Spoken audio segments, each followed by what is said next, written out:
So let me show you some extreme examples of how not to use slides. Well, for this demonstration, I need to be way over here. When I get over here, then I can start to say things like, one of the things you shouldn't do is read your transparencies. People in your audience know how to read, and reading will just annoy them. Also, you should be sure that you have only a few words on each transparency and that the words are easy to read. And I hope it's driving you crazy because I'm committing all kinds of crimes. The first of which is that there are too many words on the slide. Second of which is I'm way over there and the slide's way over there. So you get into this tennis match feeling of shifting back and forth between the slide and the speaker. You want the slides to be condiments to what you're saying, not the main event or the opposite way around. So how can we fix this? Step number one is to get rid of the background junk. That's always distraction. Step number two is to get rid of the words. When I reduced the words to these, then everything I read a previous time, I'm not licensed to say because it's not on the slide. I'm not reading my slides anymore, but I'm saying what was written on the slides in a previous example. So what else can we do to simplify this? Well, we can get rid of the logos. We don't need them. Simplification. What else can we do? Get rid of the title. Now I want to talk to you about some rules for slide preparation. I'm telling you the title. It doesn't have to be up there. By reducing the number of words on the slide, I'm allowing you to pay more attention to me and less to what's written on the slide. I mentioned it before, we have only one language processor, and we can either use it to read stuff or to listen to the speaker. And so if we have too many words on the slide, it forces people in the audience to read this stuff and not listen. A student of mine did an experiment a few years ago. He taught some students some web-based programming ideas. Half the information was on slides. He said the other half. And then for a control group, he reversed it.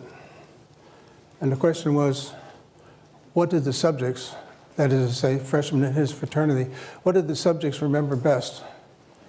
What he said or what they read on the slide? And the answer is what they read on the slide.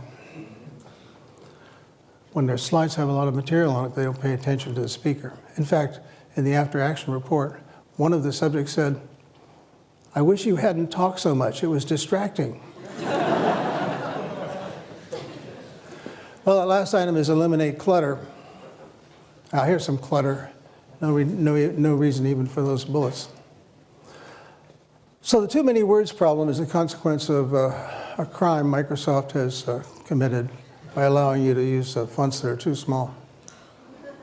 So you should all have a sample slide like this that you can use to determine what the minimum font size is that's easily legible.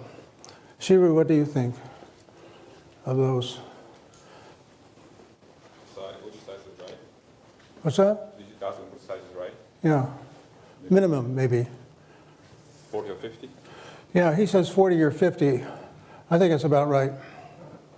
35 is beginning to get too small. Not necessarily because you can't read it, but because you're probably using it to get too many words on the slide. What other crimes do we have? Well, we have the laser pointer crime. And for that, I really, in the old days, when we didn't have laser pointers, we used wooden ones, and people would go waving these things around, and pretty soon it became almost like a baton twirling contest. So here's what I recommended in the old days for dealing with this kind of pointer.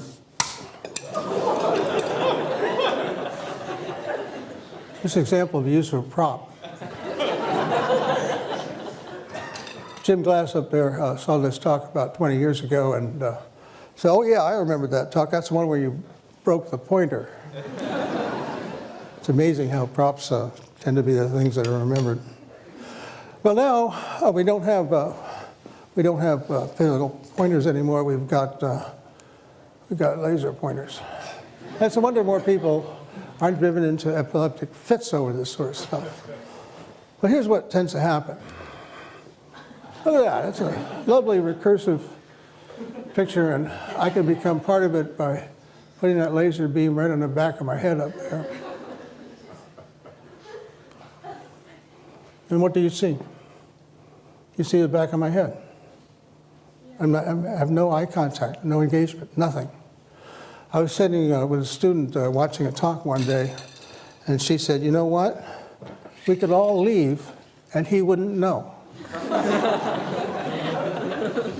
So what happens when you use a laser pointer? You can't use a laser pointer without turning your head and pointing it at something.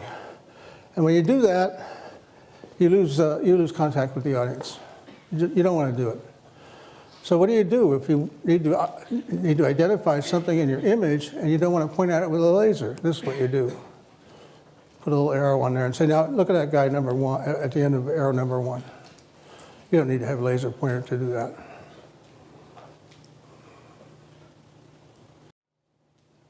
The too heavy crime. When people ask me to review a presentation, I ask them to print it out and lay it out on a table.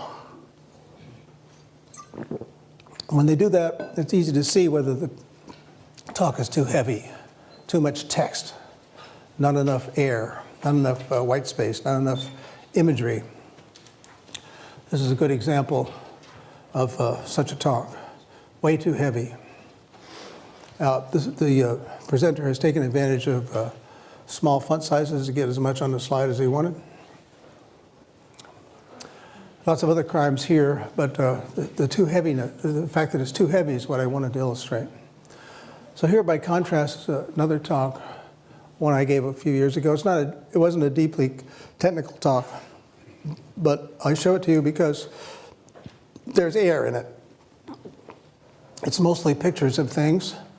There are 3 or 4 slides that have text on them, but when I come to those, I give the audience time to read them. And they're there because they might have some historical significance. The first slide with a lot of text on it is an extraction from the 1957, from the proposal for the 1957 AI conference at Dartmouth. Extraordinarily interesting event, and that historical extraction from the proposal helps drive that point home. What else have we got here?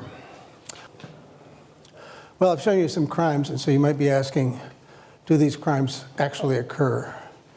So they do.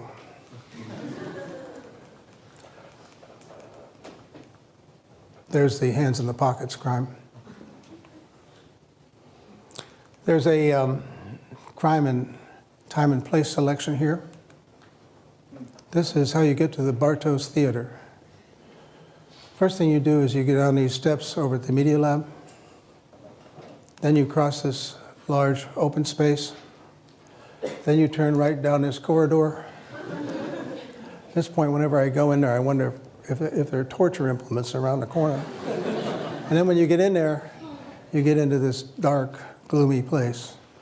So it's well named when they call it the Bartos Theater, because it's a place where you can watch a movie, but it's not a place where you can give a talk.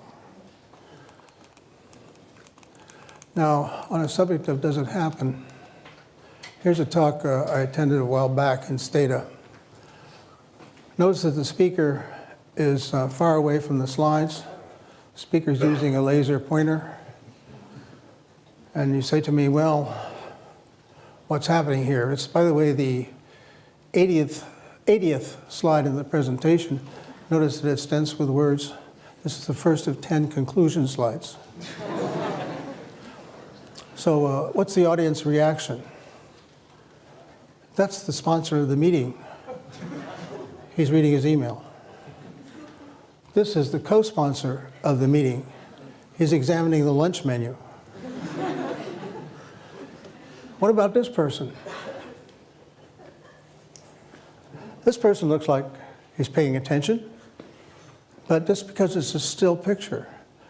If you were to see a video, what you would see is something like this.